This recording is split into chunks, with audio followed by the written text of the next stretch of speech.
Uy! Hindi nakatama. Na ginawa po dito as itong mga to. Bakit maraming Hong Kong dun sa rep? Si Viancy, isang beses pala nakapunta ng Hong Kong, di ba? Oo nga. Isang beses. Pero napansin maraming Hong Kong. Marami nga. Kasi si Edo ay palaging pumupunta sa Hong Kong. Oo, tatlong beses na si Eds. At yung iba dyan ay pasalubong ni Viancy. And makakagaling niyang Hong Kong, dito na siya dumediretso para idikit yung Maricano. Kaya ang dami. Every time na galing siyang Hong Kong, may dala siya. May dala siya para kay Biancy.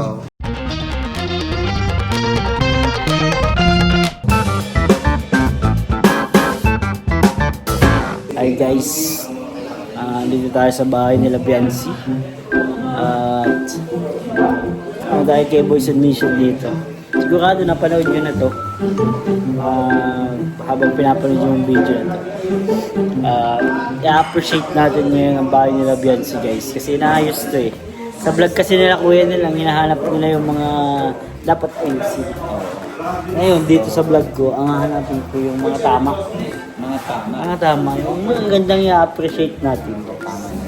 Tama, di ba? Tama. Kung napansin ko din ang ganda nun, yung daan. Yun. Yung flower. Flowers. Oo nga, no? Mahilig silang idikit yung mga... Mahilig sila sa bulaklak dito. Tama. Mahilig siya bulaklak. Hanggang hagdan. Oo, ano? Diba po? Mga tama naman. Mga tama naman dito, bro. Uy! Hindi nakatama. Tama. Na ginawa po dito as itong mga to. Yung mga blinds. Ah. Ito sa ano fancy dito sa bahay nila. Fancy. Parang si Biancy. Ayan, nakita niyo naman kung paano siya kagaling sanhan at buksan. Oo. Salamat, bro. Makita mo yan. Kasi na naman akong mali. Ha? May napansin naman akong mali, bro. Mali yan. Mali po. So, kailangan natin, ano po siya na ngayon? Ito guys. Papansinin naman natin dito. Uy, si tatay. Ay, tay. Nagluto. Ay, naghuhugas pala si tatay. Salamat po. Ito, papansin natin. Ito, tama to. Tama. Tama ito. Tama. May tissue paper. Yan. Ano pa yan? Mga tama. Ay! Yes, tawag ni Yuris. Dahil sa labas guys, matingin tayo ng mga tama dito. Ito, tama ang pwesto nito. Tama. Tama yan, tama. Tama yan guys. May halaman dito. Tama yan. Uy, ganun pala yun. Oh, galing. Saan? Halo. Si Boss Berador. Tagahalo dito natin. Grabe to.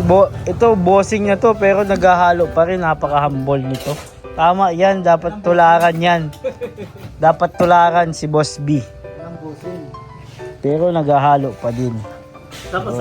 Sama-sama. Tama. Yan ang tama. Grabe. Pinapalis mo lang kuya yun ah. Nakikita ko dito yung tama ay ano. Yung mga itinapa ni Kuya Nel. Yan. Naghahanap kasi ako ng mga tama dito bro ay. Ay, yung mga tama? Oo. Namamaliin mo? Oo. Hindi ko mamaliin. I-appreciate. Appreciate. Madami din dito ng mga tama ay ano. Mga na-appreciate ko Oo. dito. Isa sa mga na-appreciate ko dito talaga is yung chandelier. Chandelier. Yan. Ganda, di ba? Ang ganda nga niya, no? Iba talaga ang effect ng ano ng bahay pag may chandelier. Eh. Sabi nila, isa sa mga kumbaga palatandaan kung ikaw ay nakakaluwag-luwag sa buhay ay yung Yun. meron kang chandelier. Oh, at sila ay meron dalawang chandelier. Tatlo. Tatlo. May isa pa sa kwarto ni Biancy. Nako. 1. Stage 3. 2. Stage 3 na yung kayong ano nila, karangyaan nila. Stage 3 na. Grabe. Saka meron silang mga flowers dito. Yan. May portrait. Isa ba yan sa ano bro? May portrait ang bahay. Yun ang isa sa mga nagustuhan ko din talaga. Oh, maganda ito. May portrait ng may-ari ng bahay. Grabe. Tapos nakikita yan kung nag-travel ka na talaga, makikita mo ang ebidensya sa ref. Kung nag-travel ng Oo. di ba? Ebidensya mga sa... napuntahan mo, didikit mo dyan. Oo, Isa-isa yan. yan. Tama. Pero sa nakikita ko, sobrang dami na. Sobrang dami na, di ba? Nasa ano na. Tatanungin kung bakit maraming Hong Kong. Sige bro, tanungin na kita. Sinabi mo na eh. Bakit maraming Hong Kong dun sa rep? Si Fiancé, isang beses pala nakapunta ng Hong Kong, di ba? Oo nga. Isang beses. Pero napansin maraming Hong Kong. Marami nga. Kasi si Edo ay palaging pumupunta sa Hong Kong. Oo, 3 beses na si Eds. Oo. At yung iba dyan ay pasalubong ni Ed Vicenzi. And makakagaling niyang Hong Kong, dito na siya dumediretso para ibigay ang mga regalo. Kaya ang dami. Every time na galing siyang Hong Kong, may dala siya. May dala siya para kay Biancy. Oo. Kasi alam mo ba bro, kapag nagta-travel si Edo, laging nasa isip din si Beyonce. Parang ikaw. O, ganun din ako. Hindi si Beyonce ha. Si Si Emmy nga. Parang ikaw.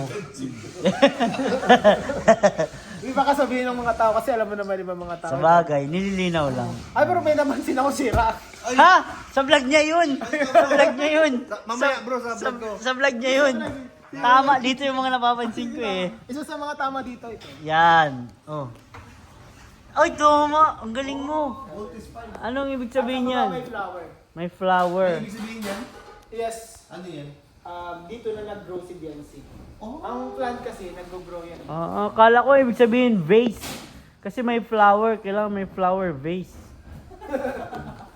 Doon ka nagkakamali bro. Mali ako dun. Mali yun sa vlog ni Kuya na eh. Sa yung nga. Sorry. Gagawa mo ko ng content. Sorry bro. Sorry. Mali. Kala ko, Mali ako. hindi kasi 5 silang magkapatid. Tama. Pwede no? 5 ba sila? Hindi, tsamba lang yun. Hindi ko alam. Hindi, ayun sila oh. 1, 2, 3, 4.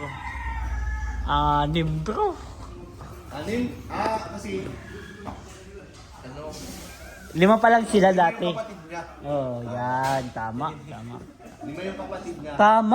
Tama yung sa vlog ko kasi tama. Tama yun. Tama yun, tama. At isa sa pinakatama din dito, may matubang sticker doon, no? Yun, no? Ayun, no? Sa may calendar. Bago yan. Bago yung sticker niya yan, ah.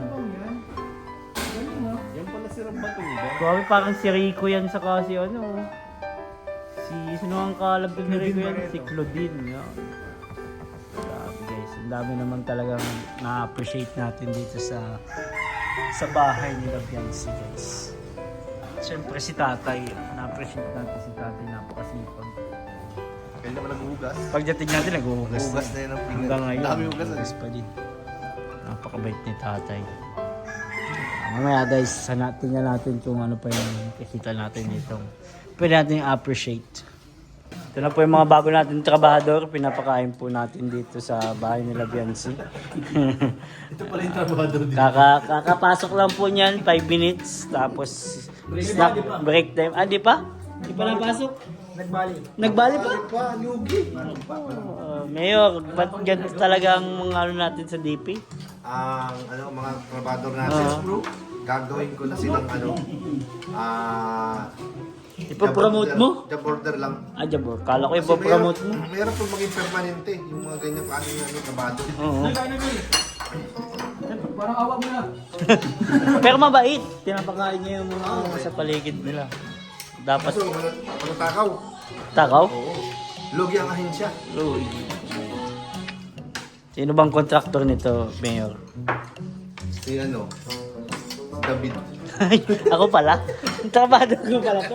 Kaya yan eh. Oo nga eh. Sige, kain lang kayo. Tama yan. Ganyan talaga dapat. Diet. Diet sila. Pa siya dyan. Diet sila. Kasi pinapahalaga nila ang katawan. Malamang sando mo na.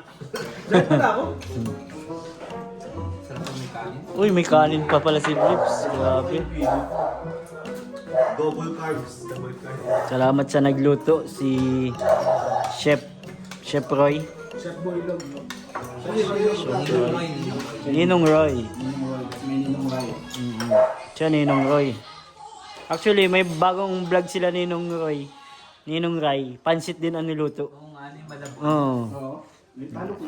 Ito naman ang si Ninong Roy naman. Ang tawag sa pansit na yan, Ninong Roy. Ano lang yan bro, mga 300. Yun. Murang-mura. Grabe. Kumain na po dito ang mga... Ito yung nilutuan ni Ninong Roy sa labas eh. Papakita natin dito. Jesus. Kuya, kain na kuya. Kain na ulit. Ito. Dito nagluto si Ninong Roy. Ito. Kain pa. Kain pa. Parang kung madami na kain yung ano, yung team ko. Siyempre. O, di nagkain si Kuya. Bawas na yun. Ay, tay, kain pa po tay. Isa pa po. Isa pa. Madami ko po. Totoy. Masarap man tayo, masarap man. Weh. Baka ayaw mo lang mal-disappoint si Beshi. Alam na daw. Chat ko na lang. Chat-chat na lang na ano. Ingat na kami. Bro, chili oil. Yan. Nabula yung chili oil mo. Ba't madulas? Oil nga kasi.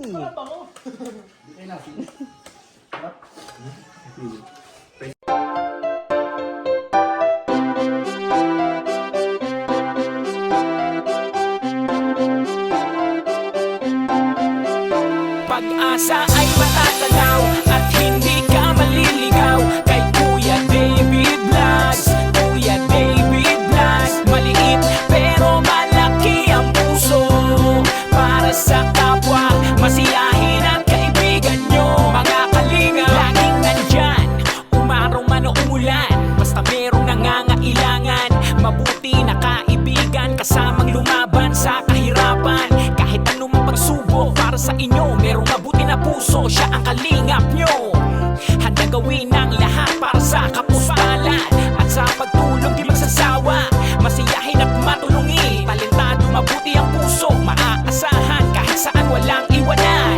Kaya mag-subscribe ka na, manood sa mga video niya, saan man ay kasama niyo siya. Kaya kay Kuya David Vlog, pag-asa ay matatanaw at hindi ka maliligaw kay Kuya David Vlogs. Kuya David Vlogs, maliit pero malaki ang puso para sa kapwa, masiyahin at kaibigan nyo. Mga kalinga, pag-asa ay matatanaw at hindi ka maliligaw kay Kuya David Vlogs. Kuya David Vlogs, maliit pero malaki ang puso para sa kapwa, masiyahin at kaibigan nyo. Mga kalingap, Masayahin at magaling makisama, mabuting kaibigan kahit may pagkakwela. Palagi nandiyan kapag kinakailangan, mabuti ang puso, palagi siyang maaasahan.